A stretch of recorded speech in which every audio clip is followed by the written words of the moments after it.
After yesterday's summary of Nexi, the first story in Tales from the Pizzaplex Book 6, I wanted to get right on with the summary of the second story, Drowning. This one is a very interesting one, and I think it's going to get your gears turning a little bit. Make sure to check out my summary of Nexi if you haven't already, and stay tuned for the summaries coming soon on the third story, The Mimic, as well as the epilogue for the book. The Mimic is going to be a really important story, so you'll want to stick around for tomorrow when I release that summary. But anyways, I hope you all enjoy, and let's get started.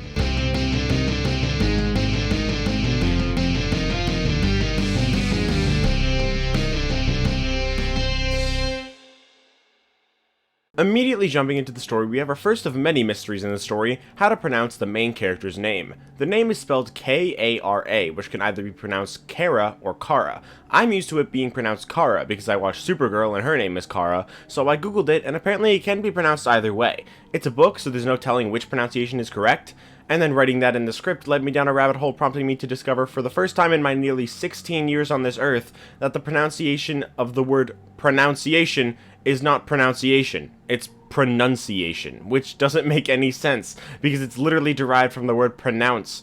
I don't know, it just doesn't make sense. Sorry about that little rant, I just wanted to include that in there for comedic effect. Hopefully it worked, but just because it's in the video for comedy doesn't mean I'm not being serious. Either way, I'll be pronouncing the name as Kara throughout the video, just because that's what I'm used to, but maybe it's intended to be Kara, I don't know. Anyways, the main character of Drowning is Kara, who begins the story with her friends Lola and Francine in the line for the VR booth of Freddy Fazbear's Mega Pizzaplex.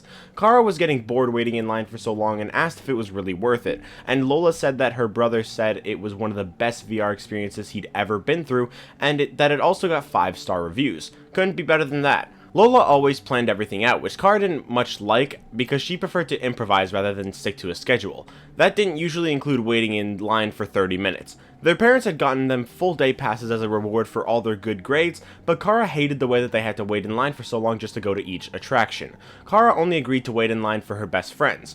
There were 3 different experiences you could do: the beach, a water park, and Coaster City. Kara wanted to do the water park, but both Lola and Francine wanted to do Coaster City, and they didn't want to do this separately. Kara considered going it solo, but she didn't want to separate from her best friends, so she agreed with Coaster City, albeit begrudgingly. Interestingly, before going into the VR experience, people's bodies would be scanned so that they would see each other's real forms as their avatars, which is pretty cool, and Kara was impressed by that. So then they get a little flushed by the attendant, who they think is cute, named Zach, who tells them to make sure that they spit out any gum or candy they may be eating. Then a few minutes later they do their med-based scan, proving they're not an imposter, and excitedly buckle themselves into their chosen VR chairs. Before they began, Kara took in her surroundings, noticing something called hypertime and asking Zach what that was. He explained that it was essentially a shot of extra adrenaline that cost more money that made players feel as if the experience was longer than it actually is. Then the girls slip on the VR goggles and enter the VR experience. They were on a beach boardwalk and immediately noticed how realistic their avatars of themselves were. Kara complained that even in the VR experience, everything was crowded, and suddenly the crowd thinned. They were able to go on 3 different rides before the VR experience faded out of the goggles. Kara was upset that it was so short, wishing she'd done the hypertime, but Lola and Francine loved it. Kara did enjoy it as well, despite her sadness at how short it was. As they walked out the exit, Kara noticed a pool on one of the VR screens, and she saw a flash of long hair. She pointed it out to her friends, but it switched back to a roller coaster before she could.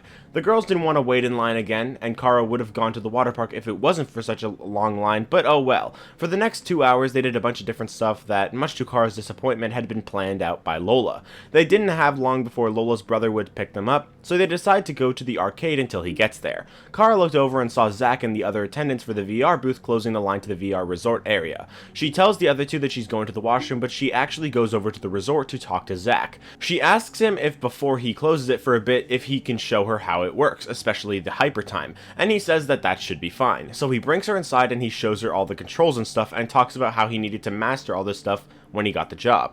The hypertime had controls so that you could punch in a specific number depending on how long someone wants to increase their time for. The maximum was the 5-minute experience lasting what people perceived as an hour. Then she asked if she could go for a quick run through the experience, and Zach debated for a couple seconds before saying it couldn't hurt. She did have an all-day unlimited attraction pass anyway. He told her that he had to go clock out for his break first and that it would only take a minute, but Kara begged him to just let her go in unsupervised. Zach wasn't allowed to do that, but Kara begged, and he agreed so long as she didn't tell anyone. So she went into the water park with hyper time on at 1, meaning it would last for 1 hour from her perspective. Zach rushed to set up the water park and hyper time because his boss called him telling him that he needed him in Gator Golf as soon as possible. Zach rushed out of the VR booth, putting up the sign saying it was temporarily closed, and headed over. When he left though, the hyper time remained at 0, meaning it wouldn't feel any longer than it was. Or so you would think. When Kara got into the water park experience, she was blown away. She loved the experience so much, feeling the water on her skin and the smell of chlorine as if she was actually there. It was amazing. Whenever Kara was scared of something, she always faced the fear head on, something her parents hated. So when she saw a really tall and scary looking water slide, she made her way on up, and then she slid down. It was amazing. However, when she was in the pool at the bottom of the slide, she felt something brush against her leg. She got out of the pool and found that there was nothing there. She walked around and found a parrot saying hello, and the parrot replied saying hello, hello, which is the word hello being said 3 times, a possible minor reference to Phone Guy, but maybe that's a stretch. But then the parrot says, "Don't leave me alone." Kara didn't find this suspicious at all, but I immediately did. Parrots repeat what they hear, and Kara didn't say, "Don't leave me alone" at all, so where did that parrot hear it from? It's weird, but we will find out soon enough. Continuing to explore, she dipped her feet into another pool until she noticed something with black hair moving around under the water. She thought it might be a mermaid, which would be really cool. She scanned the water, but didn't see anything there anymore. She thought it might have been a glitch with the VR programming, but as she moved onto the outer space-themed area of the water park, she saw the girl again. She had long black hair, pale skin, and was wearing clothes that seemed to be made of grayish fabric. The girl looked dead. Kara didn't know what she was doing here since no one else was playing the game, but she knew she had to help her. But when she swam down and grabbed the girl's arm, the girl's eyes shot open. Kara began to run out of air and tried to swim back up when something gripped her leg and kept her underwater, but she managed to kick free and swim back to the surface. When she looked back down, she saw that the girl was still under the water, and she was staring straight at Kara with a piercing dark glare. She was scared by what was going on and confused as to why this girl was within her VR experience, but she knew that none of this was real and the hyper time would run out within an hour for her anyway. All she had to do was stay clear of the water for that time and she would be fine. She looked into another pool and saw the girl down there as well, with her pale skin and one arm reaching up towards Kara, a strange peacefulness in her eyes. Kara tried to run away, passing by stuff that she would have liked to focus on, but she couldn't, because every pool she looked into, there was a black-haired pale girl floating under the water. She needed to get out, and suddenly remembered that there was an emergency button on the side of her chair. She tried to connect with her real self, but she couldn't. She didn't know why, but she had no sense of control with her real body. It didn't make sense. It felt almost as if her actual body had been transported completely into the VR water park. She sat next to a shallow pool, trying to get a grip, but when she opened her eyes, she was uncontrollably inching closer and closer to the shallow pool. She spotted the girl under the water staring up at her and suddenly leaped back against her will. She kept trying to get a grip, but she was scared beyond belief. But she continued trying to convince herself that she would run out of time eventually and that she would just have to keep moving until it did. What felt like hours passed, and Kara wondered what was taking so long. She'd been able to find a volcano area with only one small heated pool where she could lay low for a little bit, while being as far away from the water as possible. She normally would have liked being this isolated, but because of the girl in the pool, she would have given anything to be with her friends or parents right now. She rested in the volcano area and she drifted off to sleep, and she began to dream about a time when she was 5 years old on a warm and quiet Sunday up in the middle of the family oak tree in her backyard with her second cousin Peggy, who was nudging her body out onto a branch. Peggy had black hair tied back in pigtails. This was a story that we heard briefly earlier in the story, but I didn't mention. Peggy was climbing on the branch, and Kara told her to come back because she might get hurt or in trouble. However, a branch cracked and Peggy got stuck, reaching out for Kara to grab her and help her, but she couldn't, and Peggy fell off the branch and landed on cement, blood pouring out of her head. However, after that, water started flooding the cement sidewalk, releasing Peggy's hair from the pigtails and eventually reaching out to the branch where Kara was, who had grown back to her teenager self. Peggy's eyes opened and she began rising up the water and reaching for Kara, who was now terrified and climbed higher up the tree to get away. Peggy's face transitioned from her own face to becoming the drowned girl's face, then back and forth. But the water rose too quickly and Kara couldn't escape the pale hand that was reaching out of the water and tugged her down into it, pulling her deeper under the water as the tree above her seemed farther and farther away.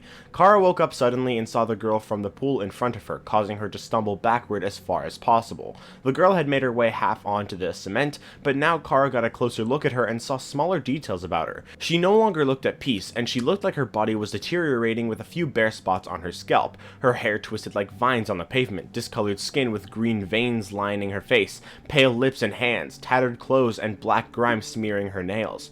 In her head, Kara heard the words, "Don't leave me alone," the same words the parrot said to her earlier. Kara's body began to slide towards the pool and the girl, who reached out for her, but Kara avoided her and managed to run away. All she wanted to do was get back to her friends, who we cut to next. Francine and Lola were in the arcade, Francine watching Lola play an arcade game. When she eventually lost after doing pretty well, she wondered where Kara was, claiming they should have stayed together. Lola sends Kara a text, and they decide to go look for her. Meanwhile, Kara was still terrified, hearing the words once again, "Don't leave me alone." She kept hearing it repeat over and over again. She worried that she might be trapped in here forever, but she refused to believe that. There had to be some way out. The repeating of the words infuriated her, prompting her to yell out that she won't win and that she'll get out of here and she'll be alone forever. She searched for what felt like hours, opening every door she found, searching for a way out and ignoring the girl floating in every pool she passed.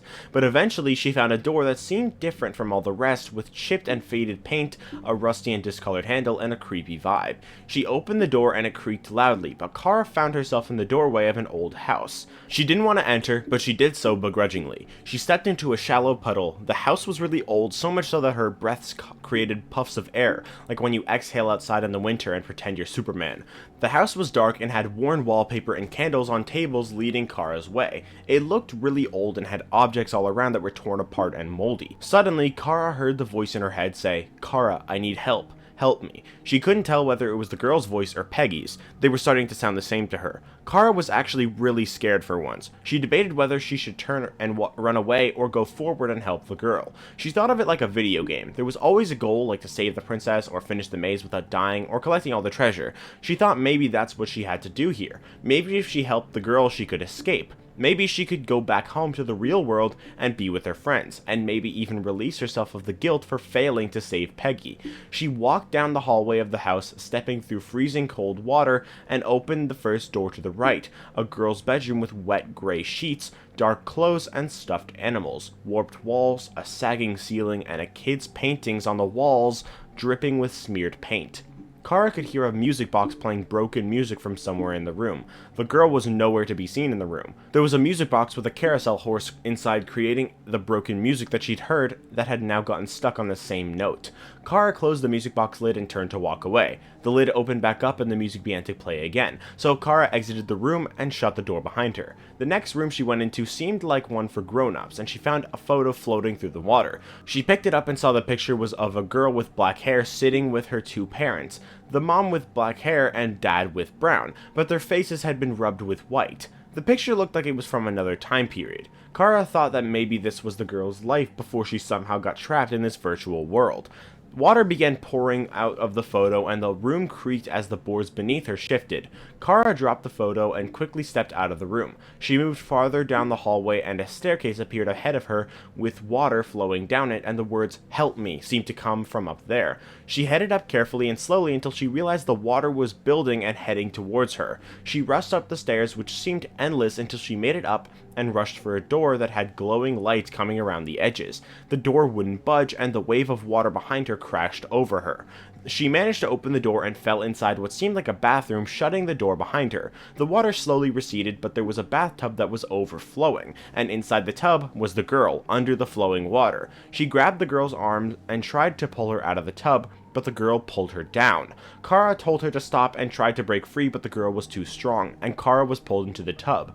This tub became a large swimming pool. Kara managed to break free of the girl and swam back up to the top, the girl trying to stop her, but Kara getting out of the pool and crawling away as far as she could. She hit a wall and collapsed, her eyes shutting. We cut to a flashback to when Kara was 10. She was trying to convince her parents to let her go to the skate park because she didn't like just having to skateboard around the front of the house. Her mom was too busy to bring her, and they didn't want her going by herself either because recently she hadn't been making very smart choices. Kara was upset, storming out of the house and sitting on the porch. She felt like her parents were treating her like a baby. They had been ever since what happened to Peggy. She closed her eyes and imagined that moment, but if it were Kara who fell off the tree. If she could do that day over again, she would have, and she would have made sure not to climb that tree to get Peggy to play something else. But that day already happened, and she couldn't take it back. But Kara was upset, so she grabbed her skateboard and headed to the skate park. Her mom would be in a meeting and she wouldn't even know that she was gone. When she made it, she saw a lot of kids doing tricks that Kara couldn't do yet, but that she knew that she would be able to do with practice. But when she did, she fell, cutting her elbow. Even still, she tried again, but this time she fell headfirst and felt her arm break. Her parents would be really mad at her. Then suddenly, dirty water flowed down the ramp as the surface of the water rose quickly. Kids ran away to escape, but Kara was caught in the water and couldn't swim with her broken arm. Something tugged at Kara's leg and she was pulled into the whirlpool. Kara jerked awake, finding that her arm wasn't broken. She was okay. Well, not really. As she woke up, she found that the girl was dragging her towards the pool again. She kicked her and freed herself, knocking the girl into the pool and running away from her once more. We then cut back to Lola and Francine. They were upset with Kara for being so inconsiderate and not responding to Lola's texts. Now Lola's brother was here to pick them up, and they were forced to tell him that they'd gotten separated and had to find her. They'd heard the intercom announce lost kids all day, so they would go tell them about Kara as well. Lola didn't want to mess up their friendship, so she decided that she wouldn't tell Kara off when she found her. Kara had given up the hope that she could save the girl after the girl tried to drown her. Now she was just continuing to search for a way out. Nothing was working. She opened a door and almost fell in. Through the door was a literal empty, dark space with no floor, ceiling, walls, nothing. Kara managed to prevent herself from falling in and got angry, yelling out to the girl that she would have to do better than that. The girl didn't seem to like that and began sliding Kara towards another pool.